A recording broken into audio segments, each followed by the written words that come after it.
kejahatan adalah nafsu yang terdidik. Kepandaian seringkali adalah kelicikan yang menyamar. Sediakan ruang bagi Tuhan dalam hidup hari ini. Waktunya bersaat teduh dengan Tuhan melalui bacaan Alkitab 1 pasal sehari dalam kitab Injil bahagian pertama, kitab Injil Matius pasal 2 dengan perikop orang-orang Majus dari timur, penyingkiran ke Mesir, pembunuhan anak-anak di Betlehem, dan kembali ke Mesir. Mari baca Alkitab, mari dengar Alkitab, dan mari lakukan apa yang Allah firmankan di dalam Alkitab. Maka iman dan pengharapanmu tidaklah sia-sia. Tuhan Yesus Allah Putra, Alfa dan Omega memberkati, dan Allah Roh Kudus akan menuntun untuk memahami. Salam kasih dan doa dari Rumah Produksi Endang Silitonga Tanjung Bible Audio Ministry. Mari memulainya dengan doa dalam hati.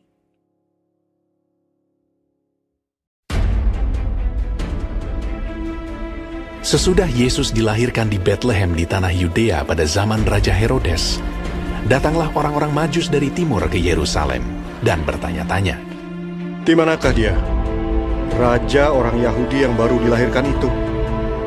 Kami telah melihat bintangnya di timur, dan kami datang untuk menyembah dia." Ketika Raja Herodes mendengar hal itu, terkejutlah ia beserta seluruh Yerusalem. Maka dikumpulkannya semua imam kepala dan ahli Taurat bangsa Yahudi. Lalu dimintanya keterangan dari mereka, di mana Mesias akan dilahirkan. Mereka berkata kepadanya, "Di Betlehem, di tanah Yudea. Karena demikianlah ada tertulis dalam kitab Nabi. Dan engkau, Betlehem, tanah Yehuda, engkau sekali-kali bukanlah yang terkecil di antara mereka yang memerintah Yehuda. Karena daripadamulah akan bangkit seorang pemimpin yang akan menggembalakan umatku Israel." Lalu dengan diam-diam Herodes memanggil orang-orang Majus itu, dan dengan teliti bertanya kepada mereka, bila mana bintang itu nampak. Kemudian ia menyuruh mereka ke Betlehem. Katanya, "Pergi dan selidikilah dengan seksama hal-hal mengenai anak itu. Dan segera sesudah kamu menemukan dia, kabarkanlah kepadaku, supaya aku pun datang menyembah dia." Setelah mendengar kata-kata raja itu, berangkatlah mereka. Dan lihatlah, bintang yang mereka lihat di timur itu mendahului mereka, hingga tiba dan berhenti di atas tempat di mana anak itu berada. Ketika mereka melihat bintang itu, sangat bersukacitalah mereka. Maka masuklah mereka ke dalam rumah itu, dan melihat anak itu bersama Maria ibunya, lalu sujud menyembah dia.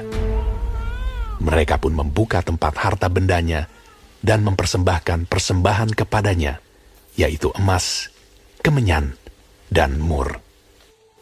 Dan karena diperingatkan dalam mimpi supaya jangan kembali kepada Herodes, maka pulanglah mereka ke negerinya melalui jalan lain. Setelah orang-orang Majus itu berangkat, nampaklah malaikat Tuhan kepada Yusuf dalam mimpi, dan berkata, "Bangunlah, ambillah anak itu serta ibunya, larilah ke Mesir, dan tinggallah di sana sampai aku berfirman kepadamu. Karena Herodes akan mencari anak itu untuk membunuh dia." Maka Yusuf pun bangunlah, diambilnya anak itu serta ibunya malam itu juga, lalu menyingkir ke Mesir, dan tinggal di sana hingga Herodes mati. Hal itu terjadi supaya genaplah yang difirmankan Tuhan oleh Nabi. "Dari Mesir, kupanggil anakku." Ketika Herodes tahu bahwa ia telah diperdayakan oleh orang-orang Majus itu, ia sangat marah. Lalu ia menyuruh membunuh semua anak di Betlehem dan sekitarnya, yaitu anak-anak yang berumur 2 tahun ke bawah, sesuai dengan waktu yang dapat diketahuinya dari orang-orang Majus itu. Dengan demikian, genaplah firman yang disampaikan oleh Nabi Yeremia. Terdengarlah suara di Rama, tangis dan ratap yang amat sedih. Rahel menangisi anak-anaknya dan ia tidak mau dihibur, sebab mereka tidak ada lagi.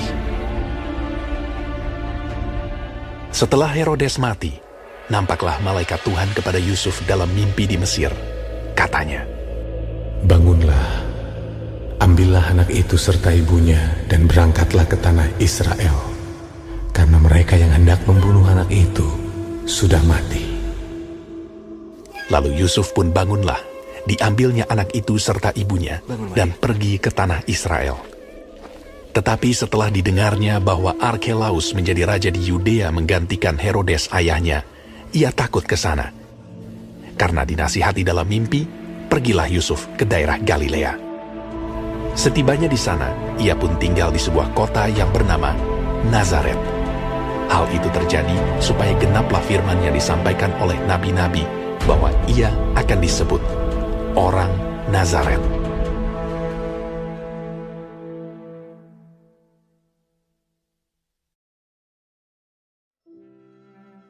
Kita telah menyelesaikan bacaan Alkitab 1 pasal sehari dalam kitab Injil Matius, pasal yang kedua. Sedikit perenungan melalui pasal ini tentang karakter Herodes versus orang Majus dengan ayat panduan perenungan. Terang besar Alkitab Matius 2 ayat 7 dan 8 dengan bunyi nas. Lalu dengan diam-diam Herodes memanggil orang-orang Majus itu dan dengan teliti bertanya kepada mereka, "Bila manakah bintang itu nampak?" Kemudian ia menyuruh mereka ke Betlehem, katanya, "Pergi dan selidikilah dengan saksama hal-hal mengenai anak itu. Dan segera sesudah kamu menemukan dia, kabarkanlah kepadaku, supaya aku pun datang menyembah dia." Sahabat-sahabat firman, sahabat-sahabat surgawi yang dikasihi oleh Tuhan di mana saja Anda berada. Pena Ilham Ilahi Roh Nubuat Kerinduan Segala Zaman jilid 1 halaman 49 alinea pertama sampai halaman 52 alinea keempat dan halaman 55 alinea ketiga menjelaskan bahwa sesudah Yesus dilahirkan di Betlehem di tanah Yudea pada zaman Raja Herodes, datanglah orang-orang Majus dari timur ke Yerusalem hendak mencari dan menyembah dia. Orang Majus yang datang dari timur itu adalah ahli-ahli filsafat. Mereka termasuk dalam golongan yang besar dan berpengaruh yang meliputi orang-orang bangsawan. Mereka memiliki banyak harta, mendapatkan pengaruh dari ilmu nujum dan pengetahuan astrologi, warisan budaya mereka yakni bangsa Babel dan Persia. Di antara orang-orang ini banyak yang memperdayakan kepercayaan yang bukan-bukan dari halayak ramai. Tapi yang lainnya adalah orang-orang yang tulus hati, yang suka mempelajari segala petunjuk Allah dalam alam kejadian. Dan mereka dihormati oleh Allah atas kejujuran serta akal budi mereka. Dan inilah golongan orang Majus yang datang kepada Yesus. Oh, ternyata terang Allah masih terus bersinar di tengah kegelapan kekafiran. Sementara orang Majus ini mempelajari angkasa yang penuh bintang itu dan berusaha menduga rahasia yang tersembunyi pada jalan-jalannya yang gemerlapan itu. Nampaklah oleh mereka kemuliaan Halik. Dalam usaha mencari pengetahuan yang lebih terang, mereka berpaling kepada Alkitab Ibrani. Walaupun di negeri mereka sendiri ada tulisan-tulisan nubuat yang meramalkan kedatangan seorang guru ilahi melalui tulisan nubuat Bileam. Bileam yang termasuk golongan para ahli nujum, sungguh pun ia pernah menjadi nabi Allah. Orang Majus itu mempelajari dengan kesukaan bahwa kedatangannya sudah dekat dan seluruh dunia harus dipenuhi dengan pengetahuan tentang kemuliaan Tuhan. Orang Majus itu telah melihat sebuah cahaya ajaib di angkasa pada malam ketika kemuliaan Allah meliputi bukit-bukit Betlehem. Ketika cahaya tersebut berangsur-angsur pudar, timbullah sebuah bintang yang gemerlapan dan berpindah perlahan-lahan di angkasa. Itu bukannya sebuah bintang biasa ataupun sebuah planet, dan pemandangan itu membangkitkan perhatian yang amat sangat. Bintang itu adalah sepasukan malaikat yang bercahaya-cahaya jauh di angkasa, akan tetapi tentang ini tiada diketahui apa-apa oleh orang Majus itu. Namun mereka mendapati kesan bahwa bintang tersebut mengandung arti yang istimewa bagi mereka. Mereka pergi bertanya kepada imam-imam dan ahli-ahli filsafat serta menyelidiki gulungan catatan purbakala, dan mendapati dalam nubuatan Bileam telah menandaskan bintang terbit dari Yakub, tongkat kerajaan timbul dari Israel. Bilangan 24 ayat 17. Mungkinkah bintang yang aneh ini dikirim mendahului kedatangan yang dijanjikan itu? Orang Majus itu telah menyambut baik terang kebenaran yang dikirim dari sorga. Kini terang itu dicurahkan atas mereka dengan cahaya yang lebih gemilang. Dengan perantaraan mimpi, mereka disuruh mencari raja yang baru lahir itu. Sahabat-sahabat firman, sebagaimana iman Abraham keluar atas panggilan Allah, dengan tidak mengetahui tempat yang ia tuju. Sebagaimana iman Bani Israel yang mengikuti tiang awan ke tanah perjanjian, demikianlah orang-orang kafir ini berangkat untuk mencari juru selamat yang telah dijanjikan itu. Negeri-negeri di sebelah timur sangat kaya dengan benda-benda yang berharga. Sebab itu orang-orang Majus itu tidak pergi dengan tangan hampa. Apalagi sudah menjadi kebiasaan di sana untuk mempersembahkan pemberian sebagai pernyataan hormat kepada raja-raja atau orang-orang yang berkedudukan tinggi lainnya. Maka pemberian yang paling mahal yang dapat diberikan negeri itu pun dibawa sebagai persembahan kepada Yesus, yang olehnya segala keluarga di bumi akan berbahagia. Mereka pun tiba di negeri Israel dan sedang menuruni Bukit Zaitun, dan Yerusalem sudah kelihatan. Bintang yang telah menuntun mereka dalam perjalanan yang melelahkan itu berhenti di atas Ka'bah, dan sesaat kemudian lenyaplah dari penglihatan mereka. Dengan langkah yang penuh pengharapan mereka maju terus, mengharap dengan yakin bahwa kelahiran Mesias itu akan menjadi buah mulut orang yang penuh kegirangan. Tetapi segala pertanyaan mereka sia-sia saja. Setelah masuk ke dalam kota suci itu, mereka pun pergi ke bait suci. Dengan penuh keheranan mereka tidak mendapati seorang pun yang nampaknya tahu tentang raja yang baru lahir itu. Pertanyaan mereka tidak membangkitkan tanda sukacita, tetapi yang ada malah sebaliknya, yakni tanda-tanda rasa heran dan takut disertai penghinaan.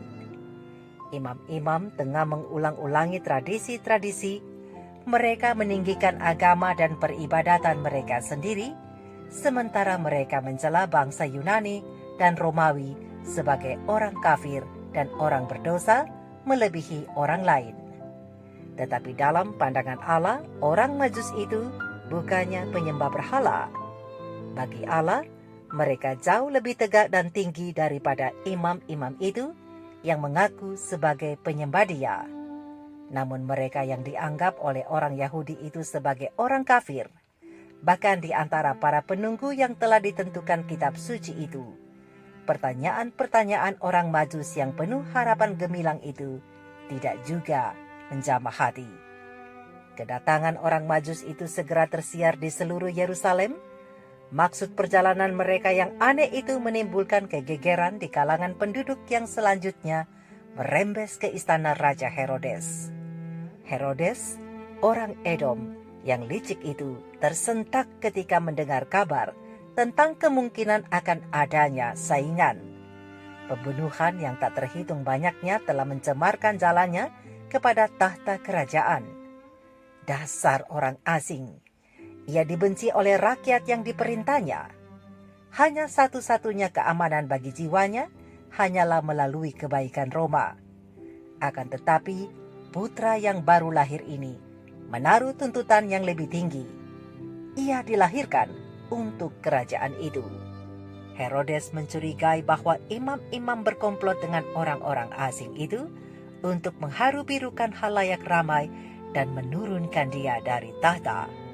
Tetapi Herodes menyembunyikan kecurigaan hatinya itu serta memutuskan dalam hati untuk memutarbalikan rencana-rencana mereka itu dengan tipu muslihat yang lebih unggul. Setelah memanggil kepala-kepala imam dan ahli-ahli Taurat, Herodes menanyai mereka tentang ajaran buku-buku suci mengenai tempat kelahiran Mesias. Dan pertanyaan ini yang keluar dari mulut perampas tahta itu, dan yang ditanyakan atas permintaan orang-orang asing, menyengat kesombongan guru-guru Yahudi. Sikap masa bodoh dengan mana mereka membuka gulungan nubuatan menimbulkan amarah si lalim yang cemburu itu. Ia menyangka mereka mencoba hendak menyembunyikan pengetahuan mereka dalam soal itu. Dengan kekuasaan yang tidak berani mereka ingkari, ia memerintahkan mereka untuk mengadakan penyelidikan yang saksama dan untuk memberitahukan tempat kelahiran raja mereka yang diharapkan itu. Dan jawaban ditemukan setelah gulungan itu dibuka, yaitu di Bethlehem, tanah Yehuda. Lihat Matius 2 ayat 5 dan 6. Sekarang Herodes mengundang orang Majus itu untuk mengadakan wawancara perseorangan. Suatu badai kemarahan dan ketakutan berkecamuk dalam hatinya. Tetapi dalam gerak-geriknya, Herodes tetap berlaku tenang dan menerima orang-orang asing itu dengan sopan. Ia bertanya, "Bila mana bintang itu kelihatan?" Serta pura-pura menyambut dengan kesukaan kabar tentang kelahiran Kristus itu. Herodes meminta tamu-tamunya itu supaya memeriksa mengenai anak itu dengan saksama. "Maka, apabila kamu menemukan dia, kabarkanlah kepadaku, supaya aku pun datang menyembah dia." Setelah berkata demikian, dibebaskannya mereka untuk melanjutkan perjalanan ke Bethlehem. Sahabat-sahabat firman, kabar bahwa raja yang baru lahir itu sontak membuat Raja Herodes tidak dapat berdiri tegak di bawah tekanan yang menekan jiwanya. Rasa cemburu telah membuat Herodes merasa terancam karena kehadiran tak terduga dari bayi yang katanya raja orang Yahudi. Lihat Matius 2 ayat 3.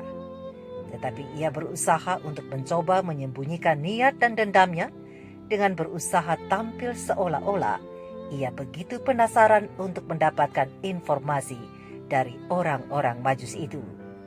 Tetapi informasi yang dinanti-nanti tak kunjung datang karena ternyata orang-orang Majus itu telah meninggalkan negeri itu setelah mereka mempersembahkan hadiah mereka kepada anak yang bernama Yesus, Raja yang mereka cari itu. Saat itulah topeng kemunafikan Herodes luntur dan ia pun melepaskan amarahnya ketika ia melihat bahwa dirinya telah dipermainkan oleh orang-orang Majus itu. Maka sangat marahlah ia, lalu menyuruh membunuh semua anak-anak di Bethlehem umur 2 tahun ke bawah, dan juga anak-anak di wilayah sekitar Bethlehem, sesuai dengan waktu yang dapat diketahuinya dari orang-orang Majus itu, berdasarkan Matius 2 ayat 16. Ego rapuh Herodes telah merenggut nyawa generasi yang tidak bersalah pada saat itu. Kesombongannya menyatakan bahwa sebenarnya ia belum siap atau memang ia tidak siap untuk bertemu dengan Yesus, bahkan untuk menyembah dia, berdasarkan Matius 2 ayat 8. Oh, sahabat-sahabat firman, seringkali walaupun kita tidak mau disebut sama dengan Herodes, tetapi dalam kadar tertentu, kita menjadi seperti Herodes. Bila kita berada di bawah tekanan, dikarenakan adanya saingan, kebanyakan dari kita, atau mungkin, kita sendiri akan berjuang untuk bisa terlihat tenang sambil terus mencari informasi-informasi yang kelak akan menguntungkan kita. Ketenangan itu kita buat hanya supaya kita terlihat punya sikap dan motif yang baik dengan tujuan hanya demi reputasi yang baik. Walaupun sebenarnya hanya pura-pura saja. Kita berusaha untuk menutupi karakter kita yang asli yang penuh iri dan dengki demi satu tujuan yang tidak terpuji. Tetapi apabila segera topeng kepalsuan itu mengelupas, apabila keadaan tidak sesuai dengan harapan, maka kita pun akan terdorong untuk kembali menunjukkan manusia lama kita dan akhirnya kita menjadi bahan tertawaan bagi orang banyak dan tidak mendapatkan simpati Allah. Oleh sebab itu, sahabat-sahabat firman, daripada menjadi Herodes-Herodes rohani, lebih baik kita belajar menjadi seperti orang Majus yang menyambut Sang Penebus. Orang Majus adalah termasuk golongan orang yang pertama menyambut penebus. Pemberian mereka itulah yang pertama diletakkan di kakinya. Maka dengan pemberian itu, alangkah mulianya pekerjaan yang telah mereka lakukan. Persembahan yang diberikan mereka dengan hati yang penuh kasih, Allah senang dan menghormatinya, serta memberinya kegunaan yang paling tinggi dalam pelayanan baginya. Jika saja kita mau memberikan hati kita kepada Yesus seperti orang-orang Majus itu, niscaya kita juga akan membawa segala persembahan kita kepadanya. Emas dan perak kita, harta benda duniawi kita yang termahal, segala karunia pikiran dan rohani yang tertinggi nilainya yang ada pada kita akan kita serahkan dengan limpahnya kepada Dia yang mengasihi kita dan yang telah menyerahkan dirinya sendiri bagi kita, ketimbang ambisi yang akan menghalalkan segala cara dan akhirnya memisahkan kita dari Allah dan kasih-Nya dan penebusan Kristus. Mari kita renungkan ini bersama. Tuhan Yesus memberkati kita semua. Maranatha. Shalom.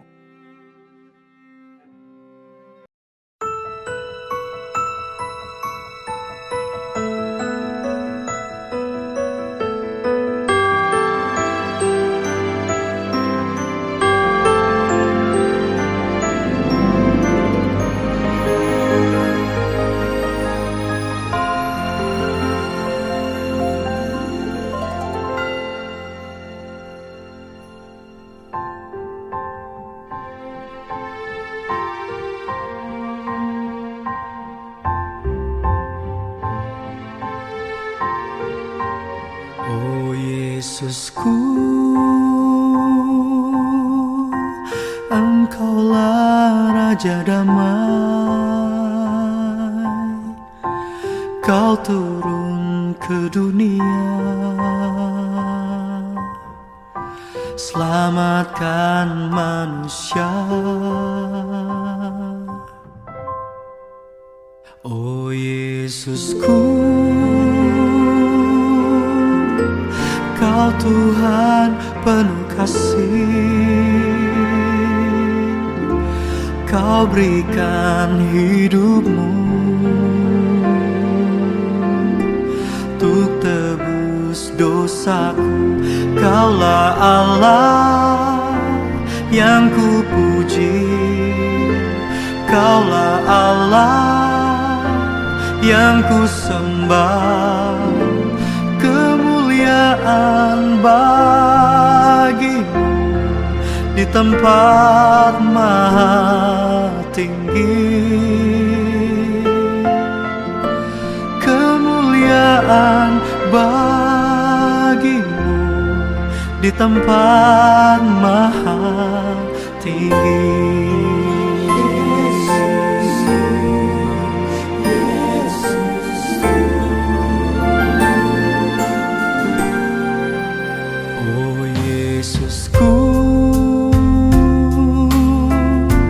Engkaulah Raja damai, Kau turun ke dunia, selamatkan manusia. Oh Yesusku, Kau Tuhan penuh kasih, Kau berikan hidupmu untuk tebus dosaku. Kaulah Allah yang kupuji, Kaulah Allah yang kusembah. Kemuliaan bagimu di tempat maha tinggi. Kemuliaan bagimu tempat maha tinggi. Kemuliaan bagimu di tempat maha tinggi. Oh, kemuliaan bagimu di tempat maha tinggi.